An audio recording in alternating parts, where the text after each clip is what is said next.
So in 1968, Daley tried to snatch defeat out of the jaws of victory, and may have succeeded, maybe not. I doubt that the demonstrations in '68, they made Daley look bad. They made Chicago look bad. I don't think they had a darn thing to do with the outcome of the election. In fact, it made authoritarians look bad. So it probably helped the civil rights movement and the anti-war movement that Daley was beating up on people. The people who are protesting right now in Chicago, it'll be on the news tonight. There's people who want to provoke the police to pull out the batons. They're not going to do that. These are people who want to disrupt the Democratic Party convention because they think that's going to somehow help Gaza, and it's like, no, Donald Trump won't help Gaza. These are Jill Stein people. These aren't even people who will be voting Democrat. So no matter what happens, they'll be voting for Jill Stein. So let's put a little reality in this, and let's watch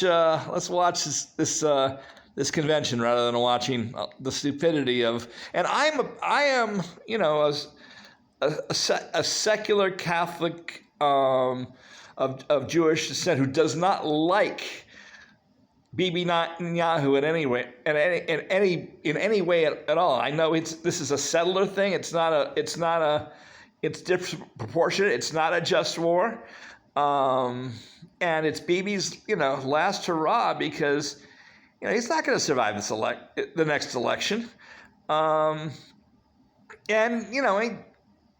he's doing he and the settler movement are having their last gasp before the popular opinion in Israel is going to say, no, this is enough, not in our name, because protesting in the United States is not going to, it's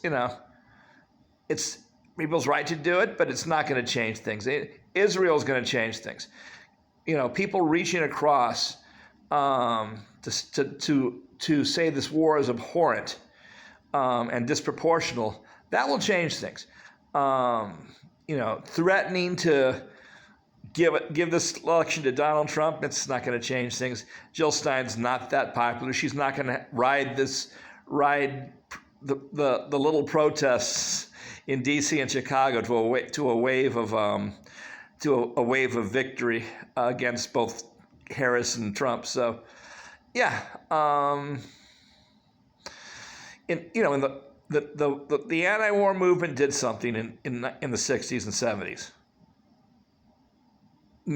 This is not doing anything. I'm sure it'll be reported, but if you contrast it, if you're a student of history, you'll know what happened. Again, there were batons out. They were beating unarmed protesters, and what's going on in Chicago is people trying to provoke the cops, not the cops beating the protesters. So, the professionalism of the Chicago police force, is taking care of the problems, and turning the wannabes into yet another protest. So yet another anarchist event where being arrested is street cred. It's fine. It's a way to do it. But yeah, it's not going to change this election. It's hardly going to make the news. Barack is going to make the news. Michelle's going to make the news. The roll call is going to make the news. Page 15 might be, the silly publicity stunt by people who have the delusions of grandeur that what they're doing in a small group is anything like 1968. So yeah, it's just too funny. But it's something that I needed to remark on because I was alive then. I wasn't watching TV, but I remember as a historian, watching the 68 beatings, and yeah, this ain't so, or that ain't, or whatever. So yeah. Harris 24, guys.